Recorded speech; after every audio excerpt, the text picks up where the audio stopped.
Some men return with flowers, some with apologies, and some with the strange belief that time can turn abandonment into a misunderstanding. Ryan Whitmore came back on a Saturday evening in late October, 12 years after he had walked out on Emily Carter while she was 6 months pregnant, and he arrived just as the candles on their son's birthday cake were being lit. The house was small, a 2-bedroom ranch on the quiet edge of Cedar Falls, Ohio, with white siding, a narrow porch, and a maple tree in the front yard that dropped copper leaves over the walkway every fall. It was not the kind of house Ryan had once promised Emily.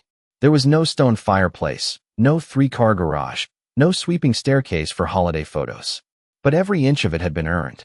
The kitchen smelled of vanilla frosting, frozen pizza, and the faint lemon cleaner Emily always used when she was nervous, though she would never have admitted that to anyone. A blue paper banner hung crookedly over the doorway, spelling out Happy 12th birthday, Noah, in letters she had cut by hand after work because the store-bought one cost $14.99, and that still felt ridiculous to her, even now. Noah Carter stood at the kitchen counter in a gray hoodie, taller than Emily realized until she saw him beside the window, his brown hair falling into his eyes as he tried to pretend he was too old to care about birthday candles. He had his mother's quietness, the kind that made adults call him mature, which was just a polite way of saying childhood had asked too much of him too early. Emily was reaching for a lighter in the junk drawer when the doorbell rang. It was a simple sound, 2 soft notes, but it moved through the house like a warning. She froze with her hand still inside the drawer. Noah looked up. "Are we expecting someone?" he asked. Emily did not answer right away. Through the thin curtain beside the front door, she saw the outline of a man standing under the porch light. Broad shoulders, dark coat, one hand in his pocket, the other holding a wrapped box with a silver ribbon, the kind of wrapping that looked less like love and more like something purchased by an assistant. Her chest tightened before her. Mind gave him a name. Some memories do not return as thoughts. They return as weather. Cold, sudden, and impossible to stop. Emily wiped her hands on a dish towel, though they were perfectly dry, and walked toward the door with the careful steps of someone approaching a room where a glass is already shattered. The porch light caught his face when she opened it. Ryan Whitmore was older, but not enough. That seemed unfair somehow. There were fine lines around his eyes, a trace of gray at his temples, and the expensive confidence he used to wear like cologne had thinned into something softer, something almost tired. But his eyes were the same pale blue she remembered from hospital forms, overdue bills, and nights when she had begged him to choose them and watched him choose the door instead. "Emily," he said, as if her name were a place he had finally found on a map. For one absurd second, she noticed the weather. 48 degrees, maybe 50. Cool enough that his breath showed faintly when he exhaled. He looked past her into the warm kitchen, at the cake, the candles, the paper plates, the boys standing in the hallway behind her. Noah had come closer without making a sound. He stared at Ryan with the focused stillness of a child recognizing a person from old photographs, but not from life. Emily felt him there before she turned. His face had changed. The birthday shyness was gone. In its place was something guarded, something too adult for 12. Ryan's mouth opened, then closed. The gift box lowered slightly in his hand. He looked at Noah the way people look at a sunrise they have no right to claim. "Is that him?" Noah asked, his voice quiet but clear. Emily's fingers tightened around the edge of the door. She had imagined this moment in 100 different ways over the years, usually at midnight, usually when the bills were spread across the table and Noah was asleep down the hall. In some versions, she slammed the door. In others, she said all the words she had swallowed for 12 years. But real life, cruel little architect that it is, gave her no speech, no music, no clean satisfaction. It gave her a child waiting for the truth and a man standing on her porch with a gift that had arrived 12 birthdays too late. Ryan swallowed. "Noah," he said, and the name sounded unfamiliar in his mouth, like a word learned from a letter instead of a life. Noah stepped beside his mother. He did not smile. He did not cry. He looked at the man who had given him half his face and none of his Saturdays, and after a long silence, he asked the question Emily had spent years being too tired, too hurt, and too proud to ask. "Why did you come back?" Ryan did not answer quickly, and that silence told Emily more than any apology could have. He stood beneath the porch light with the silver-wrapped gift in his hand, looking at Noah, as if the boy were both a miracle and an accusation. The cold October air slipped past him into the hallway, brushing against Emily's bare arms, but she did not move to invite him inside. There are doors a man closes once, and there are doors he should not expect to open just because he finally learned how to knock. Noah waited, his face pale in the yellow light from the kitchen, one hand resting against the wall beside the birthday banner. Behind him, the 12 candles on the cake stood unlit, small blue spirals waiting for a wish that had been interrupted by the past. "I wanted to see you," Ryan said at last. His voice was lower than Emily remembered, rough around the edges, careful in the way guilty people become careful when they realize charm has expired. Noah blinked once. "You knew where we lived?" Ryan looked at Emily, and she saw the answer before he spoke. He had known enough. Maybe not every address, not every apartment, not every unpaid electric bill, or every winter coat, bought one size too big so Noah could wear it for 2 years, but he had known there was a child. He had known there was a woman he left carrying that child. He had known enough to be responsible and chosen distance anyway. "I tried to find the right time," Ryan said. Emily almost laughed, not because it was funny, but because human beings had invented clocks, calendars, phones, highways, mailboxes, and still somehow managed to hide behind timing when what they really lacked was courage. Noah's eyes did not leave him. 12 years is a long time to look for the right time. The words landed softly, which made them worse. Ryan's face shifted, just a little. Emily saw the old instinct in him, the urge to explain, to arrange facts into something more flattering, to make abandonment sound like confusion and selfishness sound like pain. She had heard versions of that voice before, back when they lived in a third-floor apartment outside Columbus, and Ryan came home smelling of office air and expensive ambition, telling her that everything would be better once the promotion came through, once the money was right, once he felt ready. Ready had been his favorite word. It had sounded responsible then. Later, she understood it had only meant no. "I made mistakes," he said. Noah looked down at the gift box. "Is that supposed to fix them?" Ryan's hand tightened around the ribbon. No, it is not. I know that." Emily stood still, but inside her, years moved. She saw herself at 27, standing in a grocery store aisle with one hand on her stomach, choosing between prenatal vitamins and enough food for the week. She saw the hospital room, the nurse adjusting the blanket around her shoulders after Noah was born, asking gently whether anyone was coming. She saw the first birthday, when Noah put frosting in his hair, and she cried in the bathroom for 3 minutes so he would only remember laughter. She saw kindergarten registration, fevers at 2 in the morning, school shoes bought on clearance, parent-teacher conferences where she sat alone under fluorescent lights while other families arrived in pairs. And through all of it, Ryan had become a photograph in a shoebox, a name on an old form, a blank space she worked around until the blank space became furniture. Noah stepped closer to the door. "Mom said you were gone because grown-up things are complicated."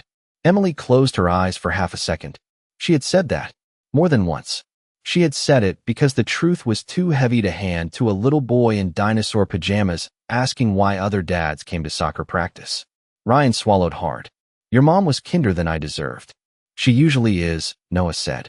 The kitchen clock ticked behind them. Outside, a car passed slowly down the street, tires whispering over fallen leaves. Ryan glanced toward the cake again, then back at Noah. "I did not come here to ruin your birthday." Noah's mouth tightened. Not quite anger, not quite sadness. "Then why did you come today?" For the first time, Ryan looked helpless. Not poor, not powerless, not punished enough to satisfy anyone. Just helpless in the ordinary human way people become when the consequences of their choices finally learn their address. Emily could have rescued him. Once she would have. She would have softened the room, explained his feelings, protected him from the discomfort he had earned. But motherhood had taught her the difference between kindness and self-betrayal. So she said nothing. Ryan looked at his son, and the silver box lowered until it hung uselessly at his side. "Because I was afraid if I waited any longer," he said, "you would grow up completely without me." Noah's eyes shone, but his voice stayed steady.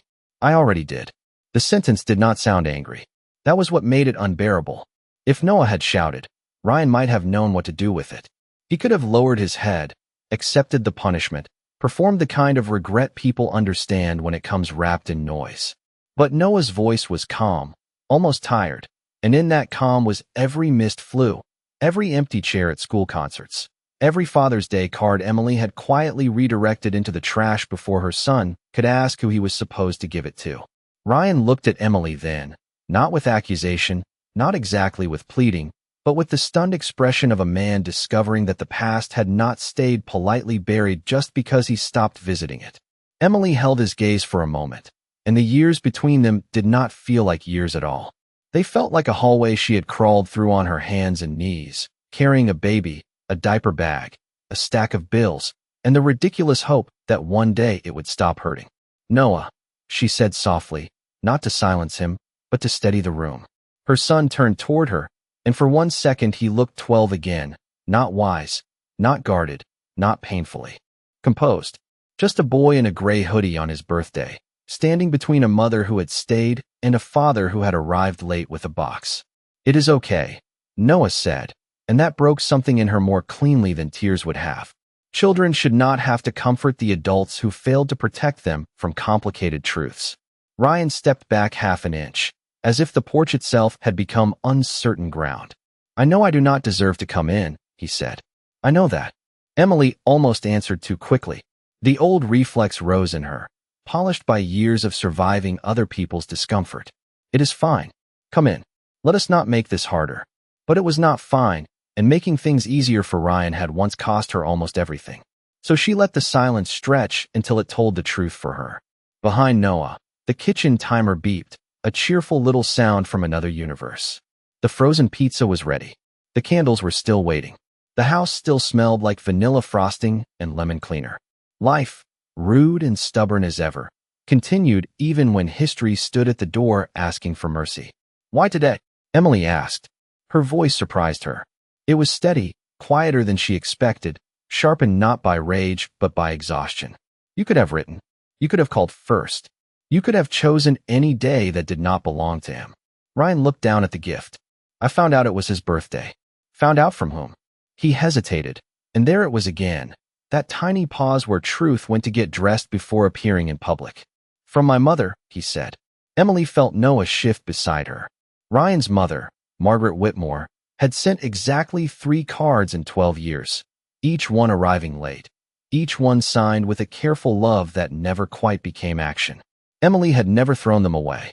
She kept them in a shoebox with hospital bracelets, first drawings, report cards, and other evidence that Noah's life had happened whether the Whitmores witnessed it or not. "She keeps track," Ryan added weakly. Emily's mouth curved, but it was not a smile. How generous of everyone to keep track. Ryan flinched. Good, some small uncharitable part of her thought. Then felt ashamed for thinking it, because pain does not make a person noble. It only makes them human, and humans are messy little museums of things they wish they had not felt. Noah looked between them. "Grandma Margaret knows about me?" Ryan nodded slowly. "Yes." "Did she tell you to come?" The question was simple. Ryan could not hide from it. His shoulders lowered. "She told me I was running out of time to become someone you might one day want to know." For a moment, the porch was quiet except for the dry scrape of leaves across the steps.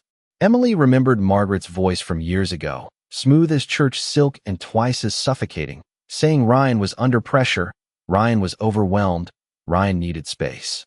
Everyone had needed something then. Ryan needed space. His parents needed reputation. His friends needed not to choose sides. Emily had needed a ride to the hospital and someone to hold her hand during an ultrasound. Apparently, needs were only urgent when they belonged to people with money. Noah's face tightened. "So you came because Grandma told you to?" "No," Ryan said quickly, then stopped himself. This time, to his credit, he did not polish the answer. "I came because she was right." Emily looked at the man on her porch and suddenly saw him not as the thunderstorm that had once destroyed her life, but as the door that had closed before the storm began. The real damage had started long before he left. It had started in the small dismissals, the postponed promises, the way he touched her stomach like fatherhood was a weather report he hoped would change. And as Noah stood there waiting for an answer no child should have to demand, Emily felt the past opening behind her, pulling her back to the night Ryan first said he was not ready. The memory came back with the smell of rain on hot pavement and the low hum of the refrigerator in the apartment they had rented on the east side of Columbus, back when Emily still believed love could survive on promises if she stretched them carefully enough. She was 6 months pregnant then, 27 years old, standing in the kitchen in one of Ryan's old Ohio State sweatshirts because none of her own clothes fit comfortably anymore. The apartment was small, but she had tried to make it feel like a beginning. There were paint samples taped to the hallway wall, pale yellow, soft green, a hopeful sky blue she wanted for the nursery. A second-hand crib waited in pieces against the living room wall, still in the box because Ryan kept saying he would put it together on Sunday. Sunday had become a country they never reached. That evening, Emily had made chicken noodle soup because Ryan said his stomach had been off all week, though what he really meant was that he had been coming home late and eating somewhere else. She knew before she knew. Women often do, though the world enjoys calling it suspicion until evidence finally makes it respectable. His phone had been face down on the counter, buzzing every few minutes with a name he had saved as V. Reed. He said Vanessa Reed was part of the marketing team at Whitmore Development. Bright, ambitious, useful. Useful was another word he liked. It made people sound like office supplies. Emily had not searched his phone. She had not needed to. The truth had already entered the room wearing his distance, sitting in the space between his excuses, moving through the apartment with the sharp, clean scent of a woman's perfume that did not belong to her. Ryan came home at 9:40 that night, carrying his laptop bag and an expression rehearsed so poorly it almost insulted her intelligence. His tie was loose. His hair was damp from the rain. He kissed her cheek, not her mouth, and touched her stomach with the distracted courtesy of someone patting a piece of furniture on the way past it. The baby moved under her hand, a small roll beneath her ribs, and Emily waited for Ryan to smile the way he used to when Noah was still only a possibility. He did not notice. "We need to talk," he said. For words, ordinary as a grocery list, capable of dividing a life into before and after. Emily turned off the burner beneath the soup. "About what?" Ryan set his bag on the chair and rubbed both hands over his face. He looked tired, but not the noble kind of tired people earn from sacrifice. This was the restless exhaustion of a man fighting the consequences of getting exactly what he wanted. "I have been thinking," he said, "about us, about the baby, about everything." The word baby seemed difficult for him, as though saying son would have made the room too real. Emily leaned one hand against the counter. Her ankles ached. Her lower back pulsed with the dull pressure of a body building another body while the man across from her discussed fatherhood like a scheduling conflict. "Ryan, what are you trying to say?" He looked toward the nursery samples in the hallway, then away. "I am not ready for this." The apartment went strangely quiet. Even the refrigerator seemed to lower its voice. Emily stared at him, waiting for the second half, the correction, the nervous laugh, the sentence that would make the first one less cruel. Nothing came. "No one is ready," she said carefully. "That is why people show up anyway." He shook his head. "You do not understand. My career is finally moving. The downtown project could change everything for me. For us. For us." Emily repeated, and there was something in her voice that made him flinch. "I am the one at home comparing crib prices and calling insurance because your company still has not added me correctly to the plan. I am the one going to appointments alone because meetings keep appearing on your calendar. I am the one being told to understand while you slowly disappear." Ryan's jaw tightened, not from guilt, but from being seen too clearly. "That is not fair. Neither is being 6 months pregnant and feeling like I have to beg my husband to care." He looked at the floor. Rain ticked against the window. Somewhere downstairs, a neighbor's television laughed at nothing. Then Ryan said the sentence that would live in Emily's body for years. "I cannot waste my life on a family I never planned." At first, she did not breathe. The words did not strike loudly. They settled, cold and exact, into every place inside her that had still been defending him. Her hand moved to her stomach, protective before conscious thought could catch up. The baby shifted again, small and alive and entirely innocent of the adult cowardice surrounding him. Ryan's face changed the moment he realized what he had said, but regret after cruelty is not the same as kindness. "Emily, I did not mean it like that." She looked at him then, really looked, and understood with terrible clarity that some men do not leave when they walk out the door. They leave slowly, in inches, in missed calls, in cold hands, in promises postponed until a woman is standing in a kitchen wondering when her marriage became a room she occupied alone. Ryan tried to take the sentence back, but some words do not return once they have left the mouth. They remain in the room, sitting in the chairs, touching the walls, changing the temperature of everything familiar. Emily stood at the kitchen counter with one hand on her stomach and the other gripping the edge of the laminate until her fingers ached. The soup behind her had gone still, a thin skin forming across the surface, and the apartment smelled suddenly of chicken broth, wet wool, and the end of something she had been too frightened to name. Ryan moved toward her, then stopped when she stepped back. It was not dramatic. There was no raised voice, no shattered plate, no scene that neighbors would gossip about the next morning. That was the quiet cruelty of it. A life could collapse softly. A family could break in a kitchen while rain traced the window, and the baby inside her shifted as if asking why the air had changed. "I need space," Ryan said, and Emily almost smiled because there it was again, the word everyone used when they wanted freedom from responsibility without sounding selfish. Space. As if she and the baby were clutter. As if fatherhood were furniture he could move into storage until he felt like dealing with it. "Where are you going?" she asked. Her voice sounded far away, like it belonged to a woman speaking from the bottom of a well. Ryan looked toward the hallway, where the nursery colors waited in small, optimistic squares. Pale yellow, soft green, sky blue. "Vanessa has a place downtown. I am going to stay there for a few days." There it was. Not a business trip. Not a hotel. Not a friend's couch. A name, finally allowed to stand in the open. Vanessa Reed. Useful Vanessa. Ambitious Vanessa. The woman who had somehow become the place. Ryan went when home asked too much of him. Emily nodded once, though she did not know why. Maybe because the body sometimes performs manners after the heart has already been humiliated beyond language. "How long has this been going on?" Ryan's face tightened. That is not what this is about. It was almost impressive, the way guilty people tried to organize the boundaries of a truth they had created. "Then what is it about?" "It is about me needing to think." Emily looked at him, really looked at him, at the expensive watch his father had given him after his last promotion, at the rain on his shoulders, at the man who had once cried when she said yes in a little Italian restaurant near campus, because he said he had never been so sure of anything in his life.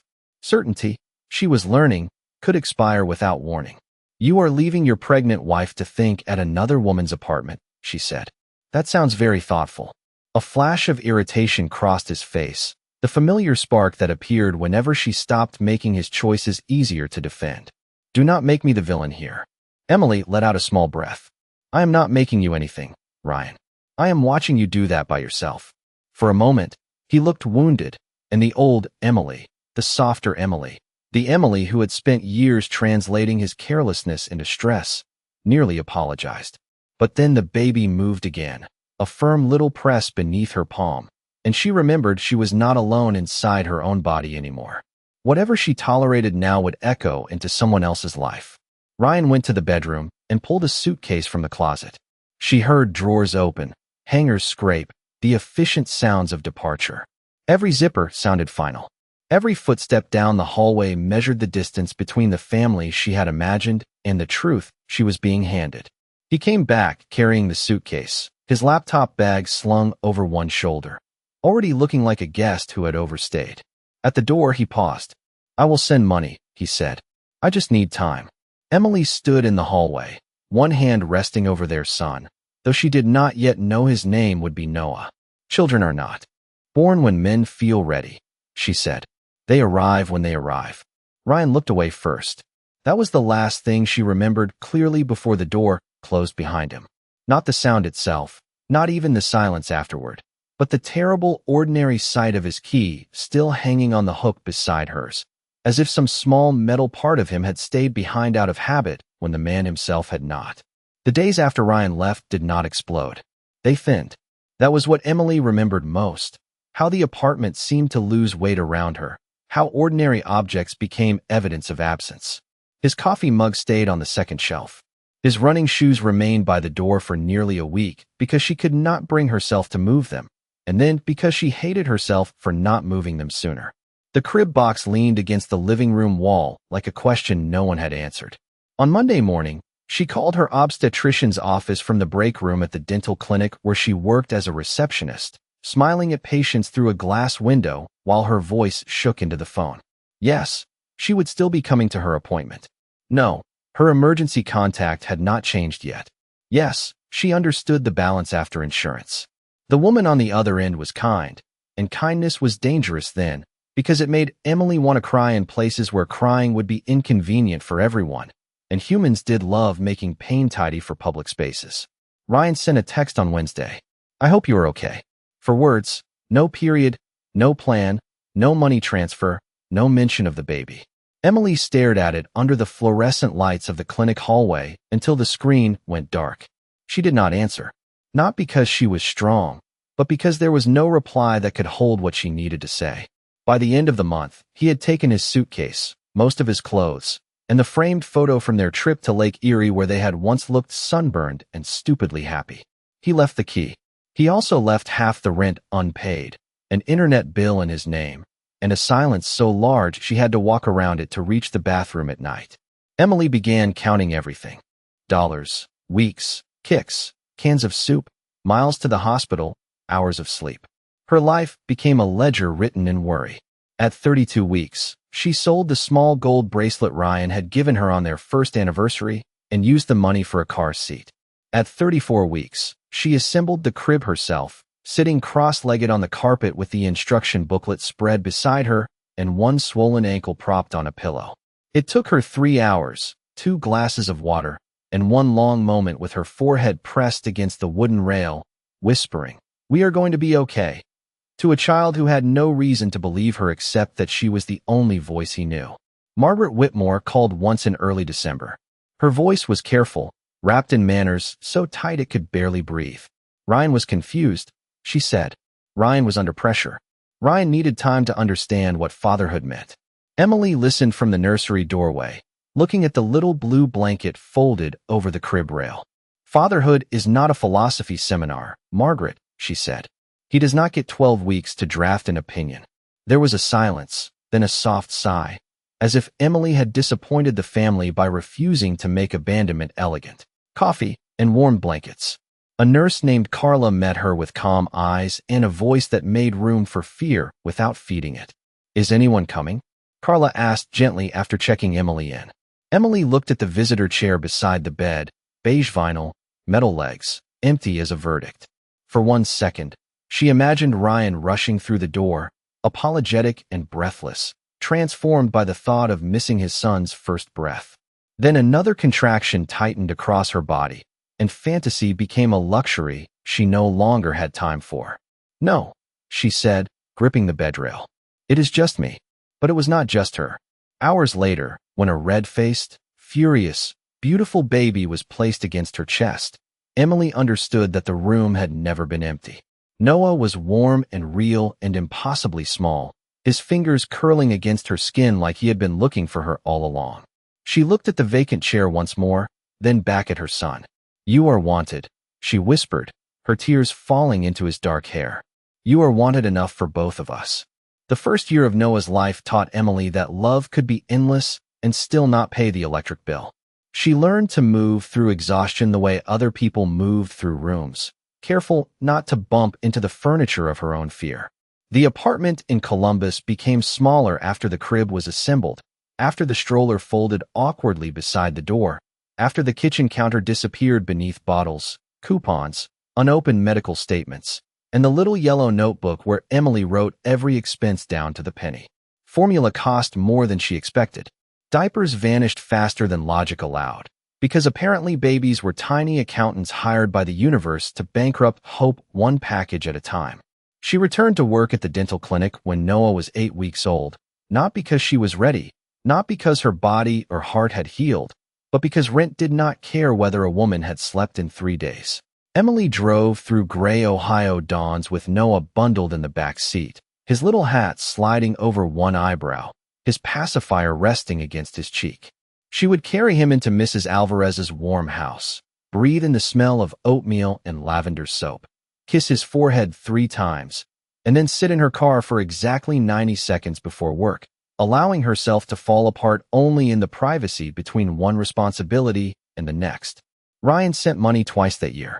Once in March, for $100 with a note that said, "Hope this helps." Once in August, $250 after Emily sent a message about medical bills and immediately hated herself for needing to ask. Federal grant. She worked at the clinic during the day, processed insurance claims from home after Noah went to bed, and fell asleep sometimes with her laptop open and one hand still resting on a stack of patient files. Noah would wake before sunrise and climb into her bed with a picture book, pressing his small body against her side as if he knew she needed proof that all the effort had a shape, a name, a warm little heartbeat. On his first day of kindergarten, he wore a blue backpack almost as large as his torso and sneakers with Velcro straps because Emily could not face teaching shoelaces and emotional resilience in the same week. At drop-off, he squeezed her hand once, then let go like it cost him something. Emily stood outside the classroom after he disappeared inside, watching other parents take photos in pairs. Mothers adjusting collars. Fathers carrying extra supplies. Grandparents waving through windows. She smiled because that was what people expected from a mother on a milestone morning, then went to her car and cried with the engine off for 2 minutes and 38 seconds. After that, she wiped her face, drove to work, and answered the clinic phone in a voice so bright it sounded borrowed. Years passed that way, not in grand tragedies, but in thousands of small survivals. A fever broken at 3 in the morning. A science fair board glued together at midnight. A birthday cake from a box mix decorated with too much blue frosting because Noah loved oceans. A school concert where Emily clapped loudly enough for 2 parents and hoped no one noticed she was trying. She never complained to Noah. Not once. But children are not fooled by silence. They hear what adults hide in cupboards, in sighs, in the careful way a mother says she is not hungry when there is only enough pasta left for one plate. And Noah, sweet, serious Noah, began learning far too early that the person who stayed was also the person who paid for staying. By the time Noah turned 8, he had become the kind of child adults praised with words that sounded complimentary and felt like theft. Responsible, thoughtful, so mature for his age. Emily smiled whenever teachers said it, because mothers are expected to smile when the world compliments the very survival skills it forced into their children. But at home, she noticed the small things. Noah never asked for the expensive sneakers other boys wore, even when she caught him looking at them in the store aisle. He checked the price tag before showing her anything. He learned to say, "I do not need it," with a cheerfulness that made her chest hurt. On Fridays, when Emily brought home takeout from the little Chinese restaurant near the clinic, he always insisted he liked the egg rolls best because there were 2 of them and only 1 carton of orange chicken. He thought she did not notice. Children believe adults miss everything, which is adorable, considering adults are mostly walking security cameras powered by coffee and regret. Emily noticed. She noticed when he slid the last piece of garlic bread onto her plate and pretended he was full. She noticed when he stopped asking whether Ryan would ever visit and started asking questions that sounded casual but carried weight. Was he tall? Did he like baseball? Did he know I was born in January? The first time he asked that last one, Emily was folding laundry on the couch in their new rented duplex in Cedar Falls, a quieter town north of Columbus, where she had taken a better job with a family medical practice. The move had been practical, but she had sold it to Noah as an adventure. Better schools, a small backyard, a library 3 blocks away, and a street where kids still rode bicycles until porch lights came on. Noah was sitting cross-legged on the carpet, building a model solar system for class, carefully painting Saturn's rings with a brush too small for his fingers. Emily held one of his t-shirts in her hands and felt the question pass through her like a needle. He knew the month, she said. Noah dipped the brush into yellow paint. Did he know the day? Emily could have lied. A pretty lie, polished and mother-shaped, would have gone down easier. But Noah was getting older, and lies built for children have a way of collapsing on teenagers. I sent him a message after you were born, she said. So yes, he knew the day. Noah nodded, his face turned toward the cardboard planets. Did he write back? The dryer buzzed from the hallway, loud and rude and merciful. Emily stood too quickly. He did, sweetheart. It was just complicated. Noah did not ask what that meant.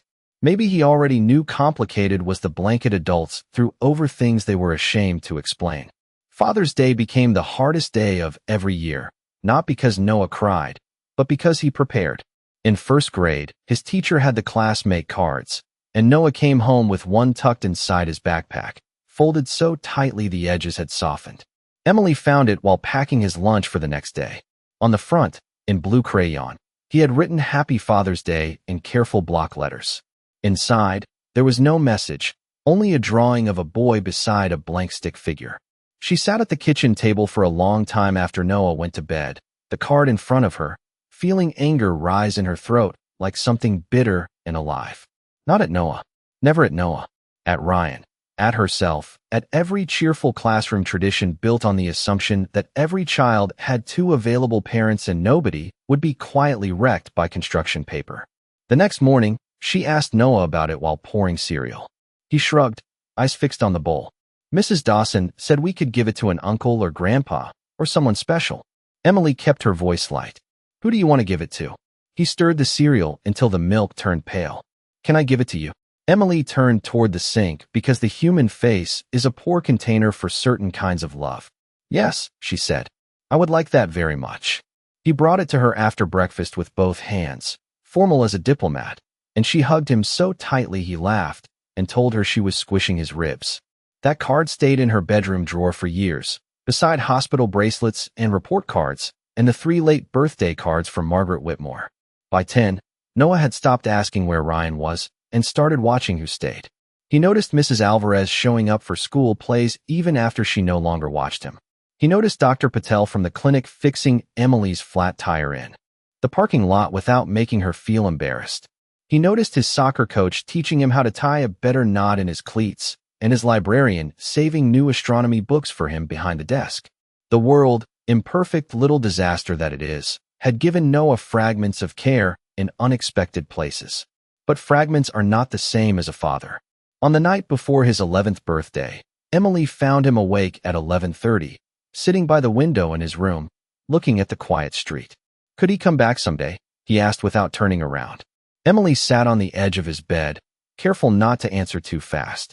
Outside, snow gathered under the porch light. He could, she said. Noah pressed his forehead against the glass. Would you let him? Emily looked at her son, at the boy who had learned prices before multiplication tables, absence before algebra, and grace before anyone should have to. I would not stop you from knowing the truth, she said. But I would never ask you to pretend the truth did not hurt. Noah nodded, and in the reflection of the window, she saw his mouth tighten into the same quiet line he would wear 1 year later when Ryan finally stood on their porch holding a silver-wrapped box and 12 years of missing answers. While Emily was learning how to build a life from coupons, night classes, and stubbornness, Ryan Whitmore was building the kind of life people applauded from a distance because distance hides rot beautifully. For years, he looked successful in every photograph. He married Vanessa Reed 18 months after leaving Emily. In a rooftop ceremony in downtown Columbus with white roses, glass railings, and a guest list full of people who spoke in percentages. His father called it a fresh start. His mother stood beside him in pale gray silk and smiled with the careful sadness of a woman who knew one family had been buried so another could be photographed. Vanessa was polished, clever, and hungry in a way Ryan once mistook for partnership. She knew how to enter a room as if the lighting had been arranged for her personally. She laughed at his jokes in front of investors, remembered the names of board members' spouses, and talked about growth, vision, and legacy with the bright, empty fluency of someone who had learned business from magazine profiles and expensive lunches. For a while, Ryan loved the performance. He loved the loft downtown, the black marble kitchen, the car with leather seats that warmed before winter could touch him. He loved telling people that timing had been wrong with Emily, that things had become complicated, that he had made painful but necessary choices. Human beings can survive an astonishing amount of shame if they rename it strategy. But strategy has bills too. Whitmore development expanded too fast. The downtown project that was supposed to change everything stalled in permits, then lawsuits, then rising material costs that made every spreadsheet look like a small crime scene. Ryan borrowed against future contracts, delayed payments to vendors, smiled through meetings where men with quiet voices asked sharper questions than angry men ever could. Vanessa, who had once admired risk when it looked like ambition, began to dislike it when it arrived as late notices and tense phone calls after dinner. Their apartment changed first. Not visibly, not to guests. The wine fridge stayed full. The art stayed on the walls. The view still glittered over the Scioto River at night. But the air shifted. Conversation became negotiation. Silence became punishment. Vanessa stopped asking how he was and started asking what he was going to do. Ryan discovered, with the dull surprise of a man who had confused beauty with loyalty, that admiration was not the same as devotion. By the time Noah was 9, Ryan's company had lost 2 major contracts and most of its reputation. By 10, Vanessa had moved into a condo leased in her own name, taking her clothes, her favorite espresso machine, and the version of Ryan that had looked impressive beside her. The divorce was quiet, efficient, and almost insultingly civil. She did not scream. She did not plead. She simply left, as if removing herself from a bad investment. Ryan signed the papers at a conference table that smelled faintly of lemon polish and defeat, then sat in his car for nearly an hour afterward, staring at the steering wheel, while rain streaked the windshield. It was funny, in the cruel accounting style of the universe, how much silence sounded alike. The silence after Vanessa left was not the same as the silence after he left Emily, but it rhymed. That winter, he moved into a smaller apartment outside Dublin, Ohio, where the walls were beige and the neighbors were polite strangers. His father stopped calling with advice and started calling with corrections. His mother called more often, though her voice carried something heavier than concern. One Sunday afternoon, Margaret arrived without warning, carrying a folder of old cards and photographs. She placed them on Ryan's kitchen table without taking off her gloves. "He is 11 now," she said. Ryan knew who she meant, but still his first instinct was to pretend confusion. It was pathetic, really, the way cowardice kept returning to the scene in different costumes. Margaret opened the folder. Inside were copies of school pictures Emily had sent over the years, not to Ryan, but to Margaret, each one labeled in neat handwriting. Noah at 6, missing one front tooth. Noah at 8, holding a library certificate. Noah at 10, standing beside a science fair board about Saturn's rings. Ryan touched the edge of the latest photo with one finger. The boy had his eyes. That was the first thought, selfish and useless. The second thought came slower and hurt more. The boy had grown an entire life around the space where Ryan should have been. "Emily never stopped letting me know he existed," Margaret said. "We did that ourselves." Ryan looked up. "You never told me she sent these." Margaret's face tightened. "Do not you dare make me your hiding place. You knew enough." The words landed with the force of truth spoken by someone tired of laundering guilt through manners. Ryan looked back at the photo.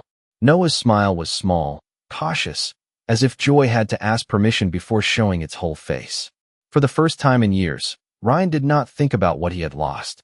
He thought about who had lost him and whether that boy had ever waited by a window, listening for footsteps that never came.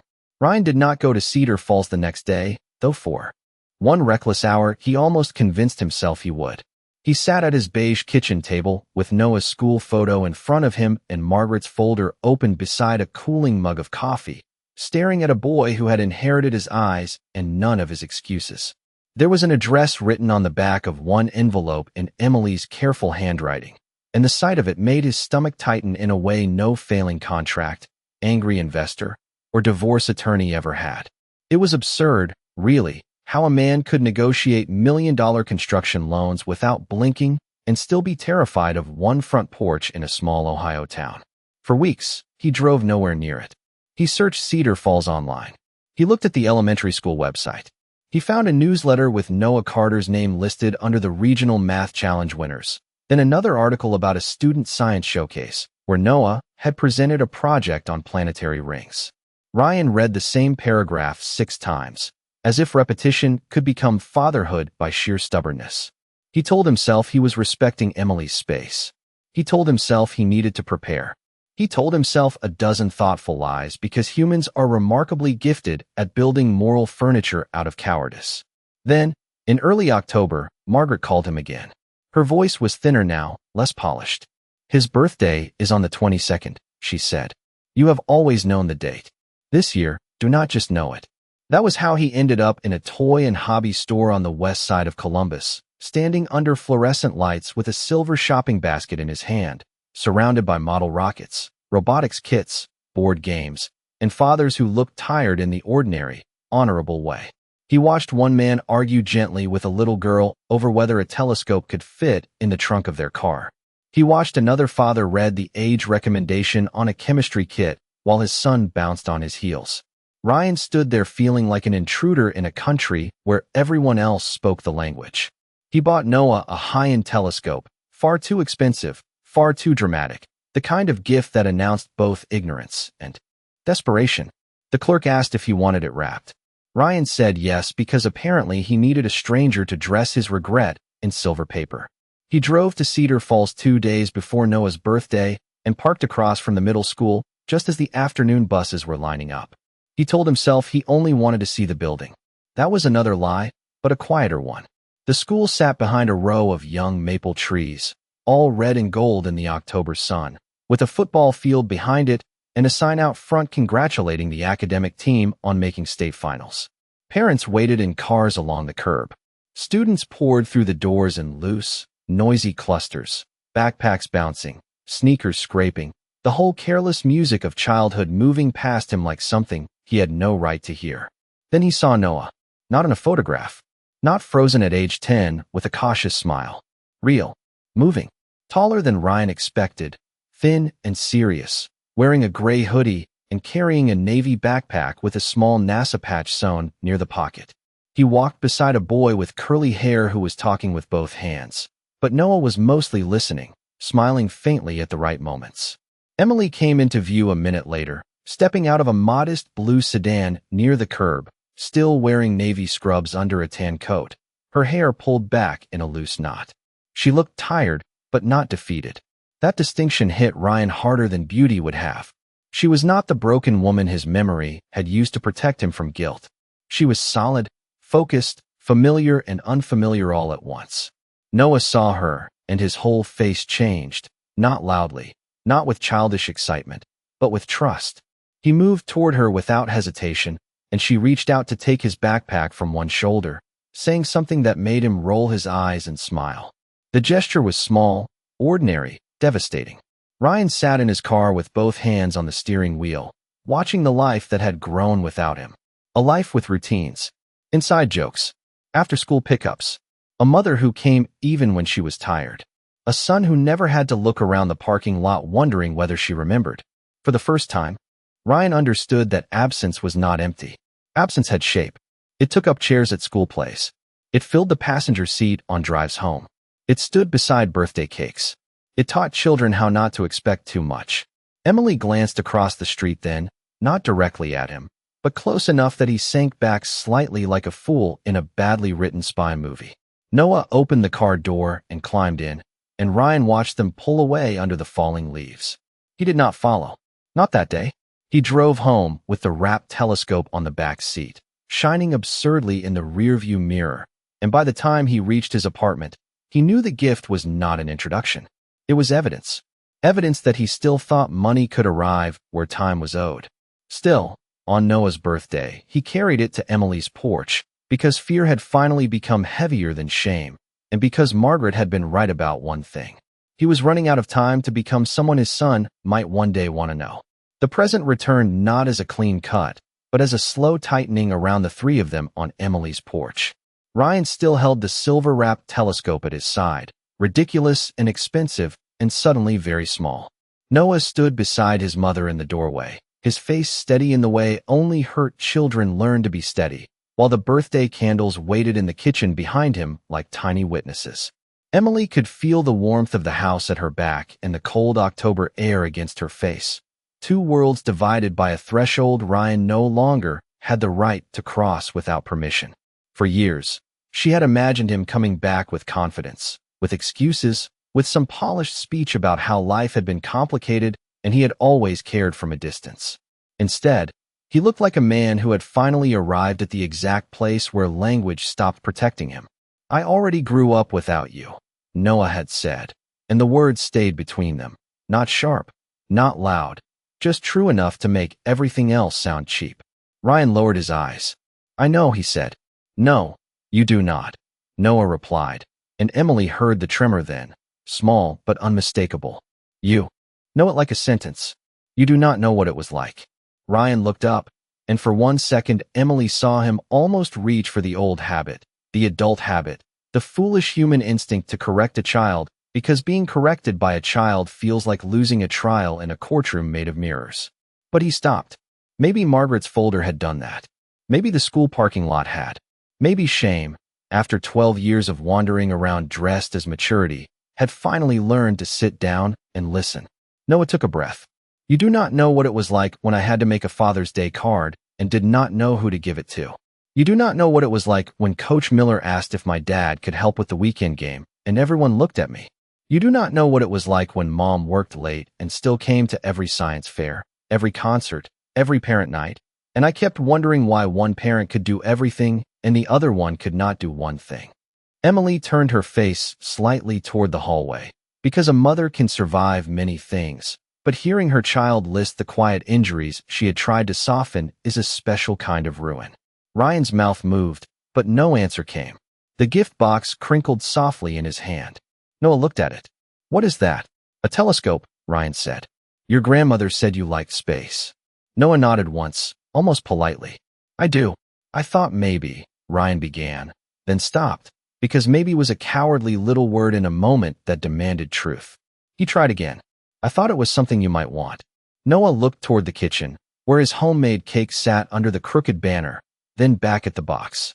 I wanted you when I was 6, he said. I wanted you when I was 8. I wanted you when Mom had the flu and still drove me to school, because there was nobody else.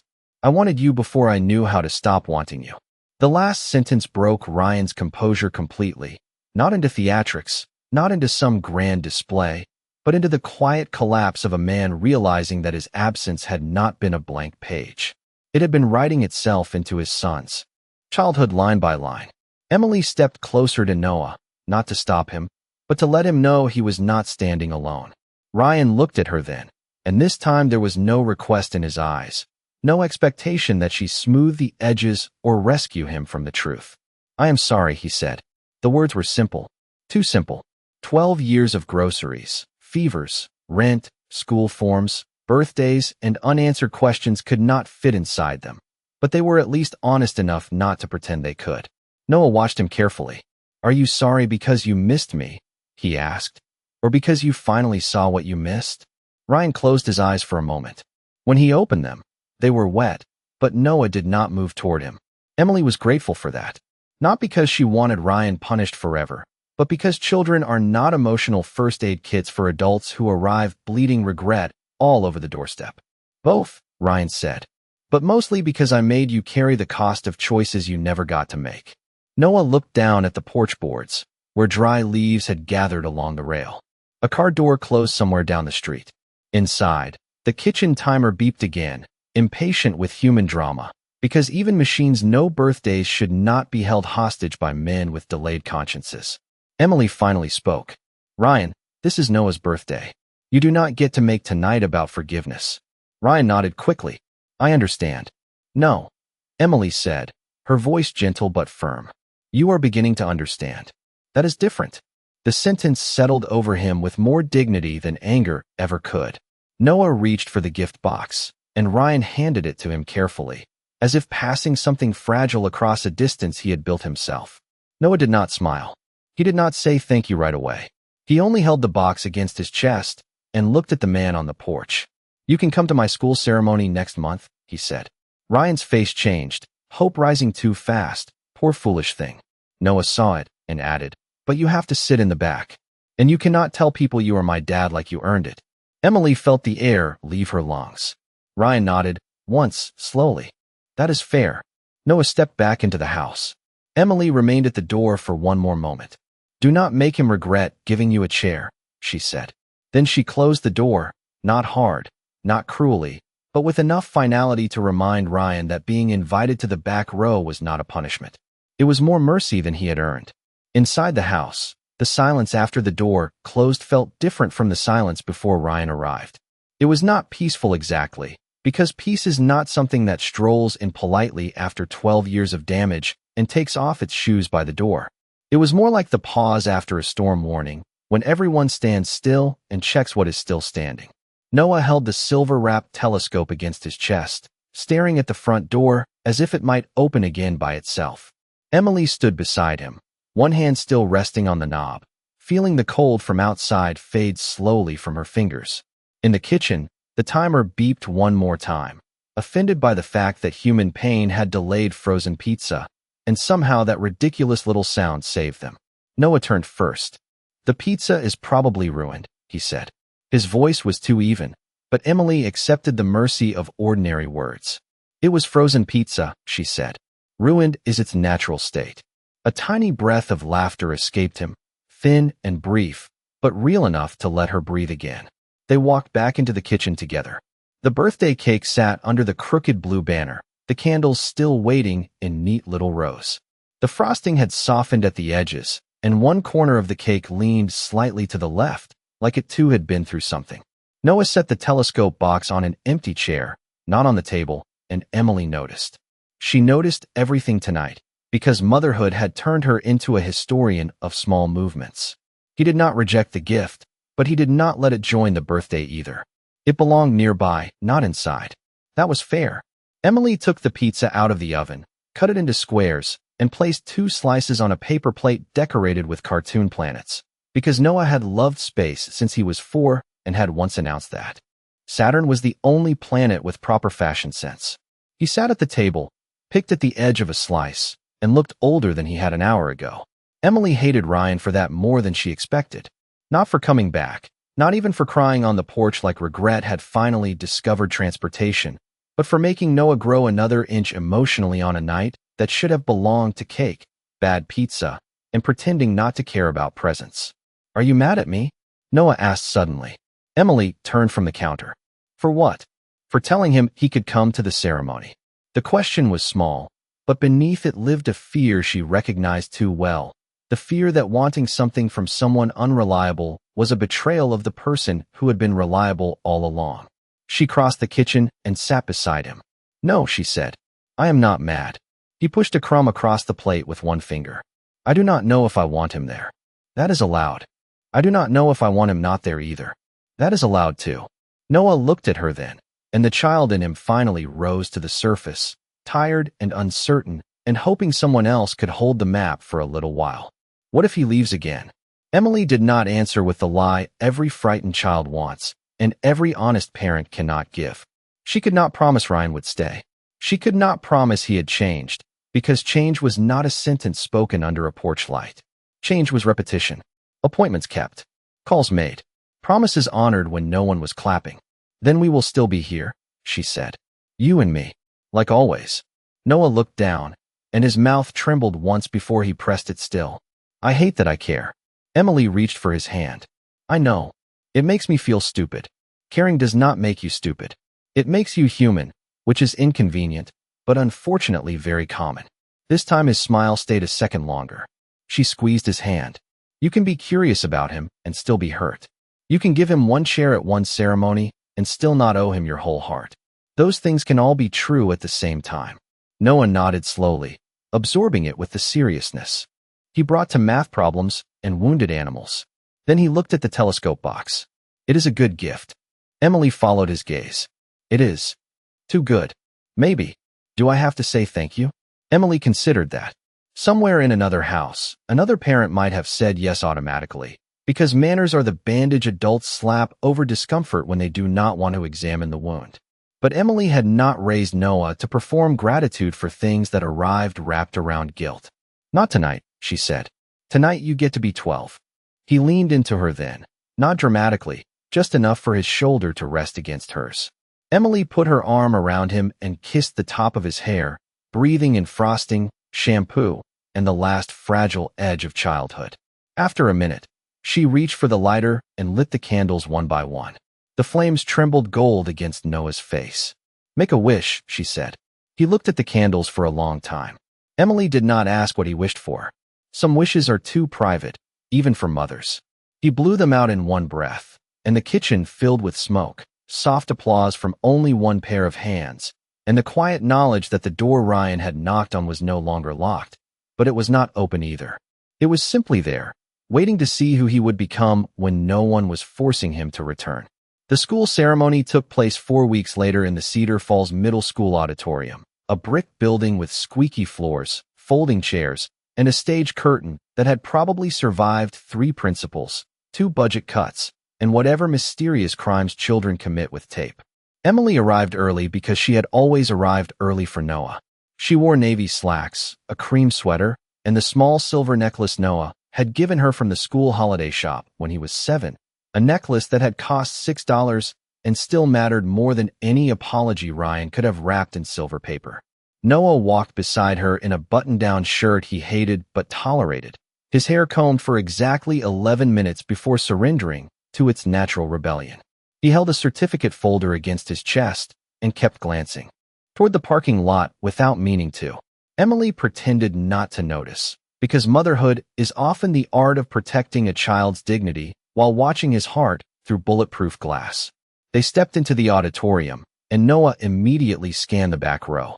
Ryan was there, not in the center, not waving, not trying to claim space he had not earned.